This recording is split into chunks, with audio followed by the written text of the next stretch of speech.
ಏಕಪಾತ್ರದಲ್ಲಿ ಅಭಿನಯಿಸಿ ಸಿಕ್ಕಿದ್ದೇನೆ. ಈ ಕಡೆ ನಿಂತರೆ ಅತ್ತೆ, ಈ ಕಡೆ ನಿಂತರೆ ಸೊಸೆ.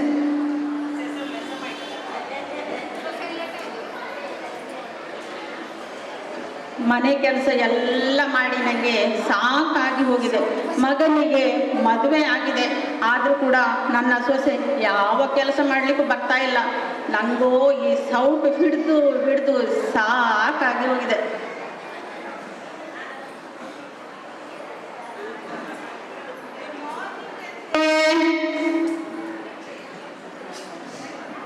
ನಿನ್ನ ಗುಡ್ ಮಾರ್ನಿಂಗಿಗೆ ಬೆಂಕಿ ಬಿತ್ತ, ಈಗ ಸೂರ್ಯ ನೆತ್ತಿ ಮೇಲೆ ಬಂದಾಯಿತು, ಇನ್ನು ಗುಡ್ ಮಾರ್ನಿಂಗ್ ಅಂತೆ. ಗುಡ್ ಮಾರ್ನಿಂಗ್ ಏನು ನಿನ್ನ ಅವಸ್ಥೆ? ರಾತ್ರಿ ಇಡೀ ಎದ್ದಿರ್ತೀಯ, ಬೆಳಿಗ್ಗೆ ನೋಡಿದರೆ ಮಲಗಿರ್ತೀಯ. ಹೌದತ್ತೆ, ನಾನು ಅಮೇರಿಕದಲ್ಲಿ ಹುಟ್ಟಬೇಕಾಗಿತ್ತು, ಅಪ್ಪಿತಪ್ಪಿ ಇಂಡಿಯಾದಲ್ಲಿ ಹುಟ್ಟಿದ್ದೀನಿ.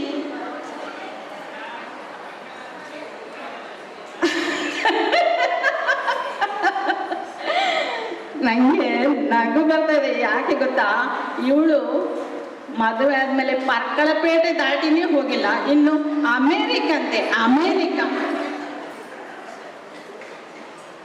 ಅತ್ತೆ, ಬೆಳಿಗ್ಗೆ ತಿಂಡಿ ಏನು ಮಾಡಿದ್ದೀರತ್ತೆ? ನಾನು ಇಲ್ಲಿ ಪಲ್ಯ ಮಡ್ತಾ ಇದ್ದೀನಿ. ನೀನು ಬೇಕಿದ್ರೆ ದೋಸೆ ಹಿಟ್ಟಿದೆ, ಅದನ್ನು ದೋಸೆ ಹೊಯ್ದು ಮಾಡಿಕೊಂಡು ತಿನ್ನು. ಅತ್ತೆ ಅತ್ತೆ, ಅಡುಗೆ ಮಾಡಿದ್ದೀರಾ ಇವತ್ತು?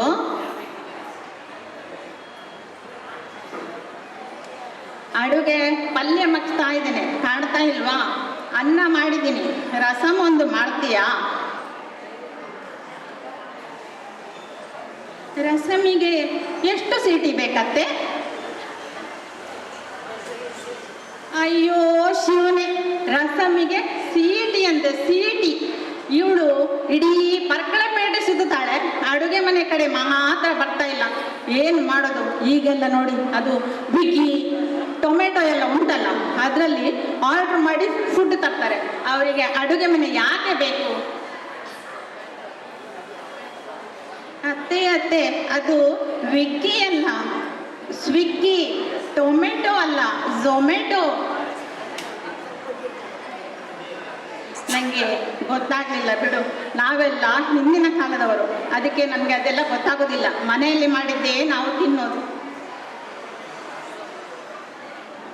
ಅತ್ತೆ ಅತ್ತೆ, ನಿಮಗೆ ರಂಗೋಲಿ ಹಾಕಕ್ಕೆ ಬರುತ್ತಾ?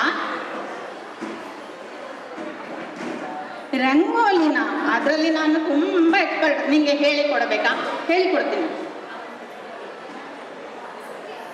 ಹೇಳಿಕೊಡೋದು ಏನು ಬೇಡ ಅತ್ತೆ, ನಮ್ಮ ಆಫೀಸಲ್ಲಿ ಒಂದು ಫಂಕ್ಷನ್ ಇದೆ, ಅದಕ್ಕೆ ನೀವು ರಂಗೋಲಿ ಹಾಕಿಕೊಟ್ರೆ ಸಾಕು. ಅದಾ, ನನಗೆ ಎಲ್ಲ ಮರ್ತು ಹೋಗಿರ್ಬೇಕು ನೋಡು, ಅದಕ್ಕೆ ಯಾವುದೀಗ ನೆನಪಾಗ್ತಾ ಇಲ್ಲ. ಅತ್ತೆ ಅತ್ತೆ, ನಿಮಗೆ ಮನೆಯಲ್ಲಿ ಕೂತು ಕೂತು ಬೇಜಾರಾಗಲ್ವಾ ಅತ್ತೆ? ಏನು ನನಗೆ ಬೇಜಾರ? ಮನೆಯಲ್ಲಿ ಇಲ್ಲಿ ಬೆಟ್ಟದಷ್ಟು ಕೆಲಸ ಇದೆ, ನಿನ್ನ ಮಾವ ಏನು ಬಂದು ಮಾಡ್ತಾನ ಕೆಲಸನ? ನೀನಂತೂ ಒಂದು ಕೆಲಸಕ್ಕೂ ಬರ್ತಾ ಇಲ್ಲ, ನಾನು ಏನು ಮಾಡಲಿ ಹೇಳು? ಹಾಗಲ್ಲ ಅತ್ತೆ, ನಾವು ಒಂದು ಆಲೋಚನೆ ಮಾಡಿದ್ದೇನೆ, ನಿಮ್ಮ ಮಗ ಕೂಡ ಅದಕ್ಕೆ ಒಪ್ಪಿದ್ದಾರೆ. ನೋಡು ನೋಡು, ನೀನು ನನ್ನ ಸುದ್ದಿಗೆ ಬಂದರೆ ಜಾಗ್ರತೆ. ನಾನು ಇಷ್ಟು ಕೆಲಸ ಮಾಡಿಕೊಂಡು ನನ್ನಷ್ಟಕ್ಕೆ ನಾನಿದ್ದೇನೆ, ನನ್ನನ್ನು ನನ್ನಷ್ಟಕ್ಕೆ ಇರಲಿಕ್ಕೆ ಬಿಡು. ನೀನಂತೂ ನನ್ನ ಸುದ್ದಿಗೆ ಬರಬೇಡ. ಹಾಗಲ್ಲ ಅತ್ತೆ, ನೀವು ಎಷ್ಟು ಚೆನ್ನಾಗಿ ಅಡುಗೆ ಮಾಡ್ತೀರಾ ಗೊತ್ತಾ? ಅದನ್ನು ನಾನು ಈ ಇನ್ಸ್ಟಾಗ್ರಾಮಿಗೆ ಹಾಕಿ ಚಂದ ಬ್ಯಾಕ್ಗ್ರೌಂಡ್ ಮಾಡಿ ಇನ್ಸ್ಟಾಗ್ರಾಮಿಗೆ ಹಾಕಿದ್ದೇನೆ. ಲಕ್ಷಾಂತರ ಲೈಕ್ಸ್ ಬಂದಿದೆ ಗೊತ್ತಾ ಅತ್ತೆ? ಏನೇ ನನ್ನ ಸೊಸೆ, ಅಷ್ಟೊಂದು ಲೈಕ್ಸ್ ಬಂದಿದ್ದ?